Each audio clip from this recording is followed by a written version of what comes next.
কাবুল হামলায় ভারতের কড়া প্রতিক্রিয়া, পাকিস্তান যোগ নিয়ে উত্তেজনা। আবারও রক্তে রাঙালো কাবুলের মাটি। তবে এবার কোনো সেনা ছাউনি বা সরকারি ভবন নয়, সন্ত্রাসবাদীদের নিশানায় ছিল একটি হাসপাতাল, যেখানে অসহায় রোগী আর্তনাদ আর মৃত্যুর মাঝখানে দাঁড়িয়ে এখন দাউ দাউ করে জ্বলছে মানবিকতা। কাবুলের প্রাণকেন্দ্রে অবস্থিত অমিত অ্যাডিকশন ট্রিটমেন্ট হাসপাতালে এই ভয়াবহ হামলায় প্রাণ হারিয়েছেন অসংখ্য সাধারণ মানুষ। কিন্তু এই হামলার রেশ শুধু আফগানিস্তানের সীমান্তেই আটকে নেই। দিল্লির সাউথ ব্লক এখন উত্তপ্ত। ভারতের বিদেশ মন্ত্রক বা এ নিয়ে যে ভাষায় বিবৃতি জারি করেছে তা সাম্প্রতিক ইতিহাসে নজিরবিহীন। কেন ভারত এই হামলায় এত সক্রিয়? কেন আঙুল উঠছে সরাসরি পাকিস্তানের দিকে? আর কেনই বা মোদী সরকার এবার ডিফেন্সিভ নয় বরং অফেন্সিভ ডিপ্লোম্যাসির পথে? কাবুলের ধুলোবালি মাখা রাস্তায় তখন সাইরেনের শব্দ, অমিত হাসপাতাল চত্বরে তখন শুধুই হাহাকার। সূত্রের খবর, রাতের অন্ধকারে এই হামলা চালানো হয়েছে যখন মানুষ গভীর ঘুমে আচ্ছন্ন। প্রাথমিক রিপোর্ট অনুযায়ী এটি ছিল একটি সুপরিকল্পিত হামলা। আফগান তালিবান প্রশাসনের দাবি, এই হামলার নেপথ্যে ছিল প্রতিবেশী রাষ্ট্রের মদতপুষ্ট সশস্ত্র গোষ্ঠী। ভারতের বিদেশ মন্ত্রক মাত্র কয়েক ঘন্টার মধ্যেই কড়া বিবৃতি জারি করে। বিদেশ মন্ত্রকের মুখপাত্র রণধীর জয়সওয়াল স্পষ্ট ভাষায় জানান, হাসপাতালের মতো জায়গায় হামলা চালানো কেবল কাপুরুষোচিত কাজ নয়, এটি মানবিকতার বিরুদ্ধে অপরাধ। ভারত কোনোভাবেই এই নৃশংসতাকে মেনে নেবে না।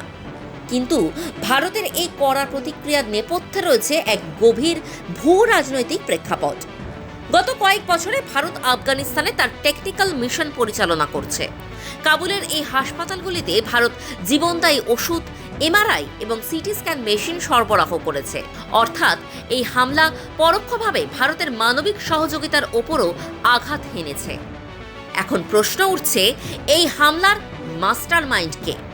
ভারতীয় গোয়েন্দা সংস্থা এবং আফগান সূত্রগুলোর কাছে যে তথ্য আসছে তা অত্যন্ত উদ্বেগজনক।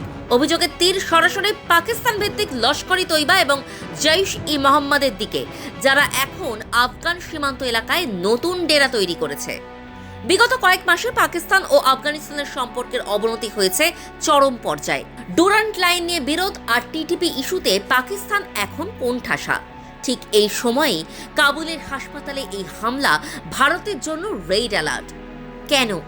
কারণ ভারতের গোয়েন্দা রিপোর্টে দাবি করা হয়েছে, জম্মু কাশ্মীরে সন্ত্রাস ছড়ানোর জন্য যে প্রক্সি ওয়্যার পাকিস্তান চালায় তার নতুন ল্যাবরেটরি হিসাবে আফগান ভূখণ্ডকে ব্যবহারের চেষ্টা চলছে। এবার আসা যাক ভারতের অবস্থানের ওপর। ভারত কেন এবার এত আক্রমণাত্মক? বিশেষজ্ঞরা বলছেন, এটি দিল্লির জিরো টলারেন্স নীতির প্রতিফলন। বিদেশমন্ত্রী এস জয়শঙ্কর আন্তর্জাতিক মঞ্চে বারবার বলেছেন, সন্ত্রাসবাদ কোনো দেশের অভ্যন্তরীণ সমস্যা নয়, এটি একটি বৈশ্বিক মহামারী। কাবুল হামলার পর ভারত কেবল সমবেদনাই জানায়নি, বরং জাতিসংঘের নিরাপত্তা পরিষদে পাকিস্তানের নাম না করে তীব্র আক্রমণ শানিয়েছে। ভারতের দাবি, যারা সন্ত্রাসবাদীদের আর্থিক মদত দেয়, নিরাপদ আশ্রয় দেয়, তাদের চিহ্নিত করার সময় এসেছে। ভারতের এই কূটনৈতিক চালে তিনটি প্রধান স্তম্ভ রয়েছে। ১. মানবিক কূটনীতি। ভারত আফগানিস্তানে 50,000 মেট্রিক টন গম, কয়েক টন ওষুধ এবং ভূমিকম্প পরবর্তী ত্রাণ পাঠিয়েছে। কাবুলের ইন্দিরা গান্ধী শিশু হাসপাতাল থেকে শুরু করে বিভিন্ন ক্লিনিক এখন ভারতীয় সহায়তার সচল। এই হাসপাতালগুলোতে হামলা মানে ভারতের বিনিয়োগ ও সদিচ্ছার ওপর আঘাত। ২. প্রমাণ ভিত্তিক চাপ। ভারতের হাতে আসা তথ্য বলছে, গত এপ্রিল মাসে জম্মু কাশ্মীরের পাহালগামে যে হামলা হয়েছিল তার সাথে এই কাবুল হামলার যোগসূত্র রয়েছে। একই হ্যান্ডলাররা সীমান্ত পার করে এই অপারেশন নিয়ন্ত্রণ করছে। ৩. আঞ্চলিক জোট। ভারত এখন মধ্য এশিয়ার দেশগুলোর সাথে মিলে একটি টেরর ফ্রি জোন তৈরির চেষ্টায়। তাজিকিস্তান, উজবেকিস্তানের মতো দেশগুলোর সাথে নিরাপত্তা নিয়ে আলোচনা সারছে দিল্লি।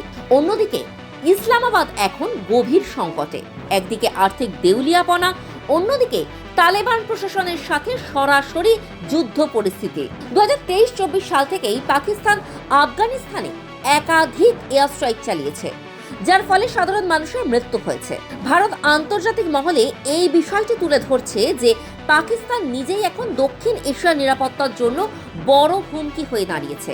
ভারত সরকার পরিষ্কার করে দিয়েছে যে যতক্ষণ না পাকিস্তান তার মাটি থেকে সন্ত্রাসবাদী পরিকাঠামো ধ্বংস করছে, ততক্ষণ কোনো আলোচনা সম্ভব নয়। কাবুলের রক্তক্ষয় দিল্লির এই অবস্থানকে আরও জোরালো করেছে। কাবুলের হাসপাতালে ঝরে পড়া রক্তের দাগ হয়তো সময়ের সাথে মুছে যাবে, কিন্তু যে কূটনৈতিক যুদ্ধের দামামা বেজেছে তা সহজে থামার নয়। ভারত এখন আর কেবল প্রতিরক্ষামূলক অবস্থানে নেই। দিল্লি এখন বিশ্বকে দেখাচ্ছে কিভাবে সন্ত্রাসবাদের শিকড় উপড়ে ফেলতে হয়। একদিকে মানবিক সাহায্যের হাত বাড়িয়ে দেওয়া, আর অন্যদিকে অপরাধীদের আন্তর্জাতিক মঞ্চে নগ্ন করে দেওয়া, এটাই এখন ভারতের নতুন বিদেশ নীতি। কাবুল হাসপাতাল হামলার পর বিদেশ মন্ত্রকের এই রুদ্রমূর্তি বার্তা দিচ্ছে, ভারতের ধৈর্যকে দুর্বলতা ভাবলে ভুল হবে। অঞ্চলে নিরাপত্তা নিশ্চিত করতে ভারত যে কোনো সীমা পর্যন্ত যেতে প্রস্তুত। তবে কি এবার আমরা দক্ষিণ এশিয়ায় কোনো বড় সামরিক বা কূটনৈতিক পরিবর্তনের সাক্ষী হতে চলেছি? উত্তরের অপেক্ষায় থাকবে গোটা বিশ্ব।